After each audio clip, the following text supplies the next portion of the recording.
uma chuteira arremessada na cara do ministro do esporte de um país, um árbitro chamado de ladrão e comunista ao vivo na rádio, e torcedores que foram se vingar de um resultado e, no calor da fúria, atacaram a embaixada errada. Tudo isso aconteceu em um único jogo de Copa do Mundo, em 1954, num estádio na Suíça. E o Brasil estava no meio de tudo. Isso é a Batalha de Berna, e esse é o episódio mais insano da história dos mundiais que você provavelmente nunca ouviu contar direito. Para entender o que explodiu naquele campo, você precisa primeiro entender o que estava explodindo fora dele. Estamos em 1954. A Segunda Guerra Mundial tinha terminado menos de 10 anos antes. A Europa ainda estava literalmente se reconstruindo. Cidades reerguidas às pressas, fronteiras redesenhadas e nações tentando se lembrar quem eram. A Guerra Fria estava começando, e todo confronto entre países carregava um peso político que ia muito além do que estava escrito no papel. E é aqui que entra a Hungria. A Hungria estava sob influência direta de Moscou, com um governo de partido único e liberdades civis limitadas. Mas a seleção húngara de futebol era, naquele momento, provavelmente a melhor equipe. Eles eram chamados de o time de ouro. Tinham ganhado a Olimpíada de 1952. Poucos meses antes da Copa, foram ao templo sagrado do futebol inglês e aplicaram uma goleada de 6-3 na Inglaterra. Sim, a seleção que inventou o esporte, e isso dentro da casa deles. Na Copa de 1954, antes de chegar às quartas de final, tinham vencido a Coreia do Sul por 9-0 e a Alemanha Ocidental por 8-2. Mas aí vem o detalhe que muda tudo. O Brasil também chegava com um peso enorme nas costas. 4 anos antes, o Brasil tinha organizado a Copa do Mundo em casa.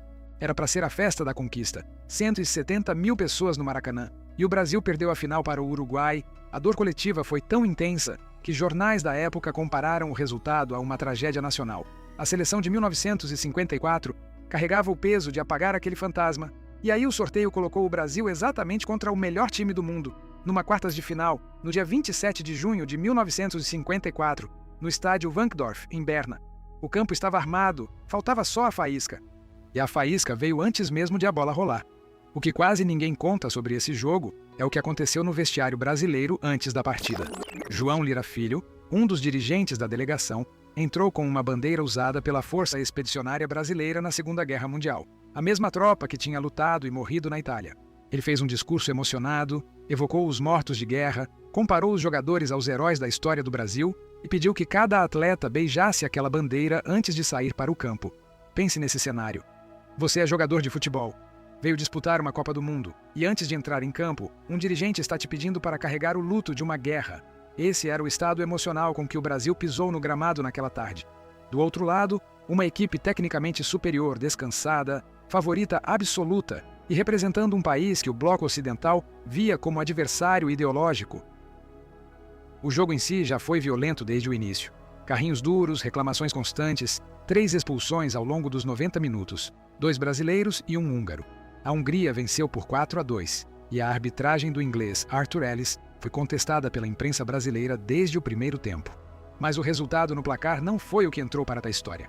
O que aconteceu quando o árbitro apitou o fim foi de um nível completamente diferente. Mal o apito soou e Puskás desceu das arquibancadas. Puskás era o maior craque da Hungria, o jogador mais famoso do time, mas estava fora da partida por contusão e tinha assistido tudo das arquibancadas.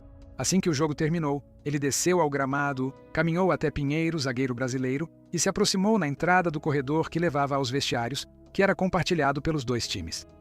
O que exatamente foi dito ou feito ali, ninguém registrou com precisão, mas o resultado é totalmente documentado. Pinheiro revidou, e em questão de segundos, todos os 22 jogadores das 2 equipes estavam numa briga generalizada. Membros das comissões técnicas entraram. Jornalistas foram arrastados para o meio da confusão. A polícia foi chamada pelos alto-falantes do estádio. E ali, naquele corredor apertado entre o campo e os vestiários, a situação perdeu completamente o controle. E é aqui que os detalhes ficam absurdos. O técnico brasileiro Zezé Moreira, no meio da pancadaria, pegou uma chuteira que estava ao alcance das mãos e a arremessou. Ela acertou em cheio o rosto do ministro do esporte da Hungria, que estava presente no estádio. Um jogador húngaro acertou uma garrafada na cabeça de Pinheiro, que foi atendido ainda no corredor com um corte aberto acima do olho, e o radialista brasileiro Paulo Buarque, que estava cobrindo o jogo como jornalista, invadiu o campo. Partiu para cima de um policial suíço de mais de 130 quilos e o derrubou com uma rasteira. A polícia revidou, e a confusão só terminou quando as autoridades conseguiram fisicamente separar os grupos e isolar os dois vestiários. O jornal esportivo suíço Der Sport publicou no dia seguinte que aquilo havia sido o jogo mais sujo do campeonato e um insulto à esportividade. E ainda faltava o capítulo mais absurdo de toda a história. A Copa de 1954 ainda não tinha transmissão de televisão para o mundo inteiro. O Brasil acompanhava pela rádio. E no rádio, um árbitro brasileiro chamado Mário Viana, que havia apitado outros jogos naquela Copa e estava comentando a partida para uma emissora carioca, perdeu completamente a compostura ao vivo. Ele acusou o árbitro inglês Arthur Ellis de ser ladrão, covarde e comunista. Afirmou que a arbitragem tinha sido manipulada como parte de um complô para favorecer países do bloco soviético. E declarou ao vivo, para milhões de ouvintes, que pessoalmente iria até o árbitro e lhe aplicaria um corretivo em nome do Brasil. A FIFA expulsou Mário Viana do quadro internacional de árbitros por causa dessas declarações. Mas o estrago já estava feito. A população brasileira, especialmente no Rio de Janeiro, ouviu aquelas transmissões e foi às ruas. Um grupo de torcedores, tomado pela fúria e pelo discurso de conspiração, decidiu ir protestar na embaixada responsável pelo ultraje sofrido pela seleção.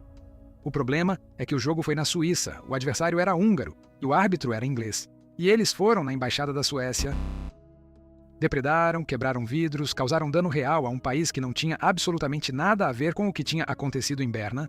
No calor das emoções, simplesmente erraram o alvo. É o tipo de detalhe que parece inventado, mas está registrado em fontes da época. 70 anos depois, a Batalha de Berna não é lembrada só como uma curiosidade violenta. Ela revela algo sobre como o futebol funciona como espelho de tensões muito maiores. Aquele jogo carregava o peso de uma derrota nacional que ainda doía, a pressão de um regime político que usava o futebol como vitrine, o contexto de um mundo partido ao meio pela Guerra Fria e uma imprensa capaz de transformar uma derrota esportiva em questão de honra nacional. A Hungria, curiosamente, não ganhou a Copa naquele ano. Voltou a enfrentar a Alemanha Ocidental na final, o mesmo time que tinha goleado na fase de grupos, e perdeu por 3-2. O time de ouro, considerado o melhor conjunto de jogadores do planeta naquele momento, voltou para casa sem o troféu. E o Brasil esperaria mais 4 anos para finalmente exorcizar o fantasma de 1950. Em 1958, curiosamente na Suécia, com um jovem de 17 anos chamado Pelé, veio o primeiro título. Mas essa é outra história para outro episódio. Se você chegou até aqui, provavelmente tem mais curiosidade sobre os bastidores das Copas. Esse canal é exatamente para isso. O próximo episódio está chegando.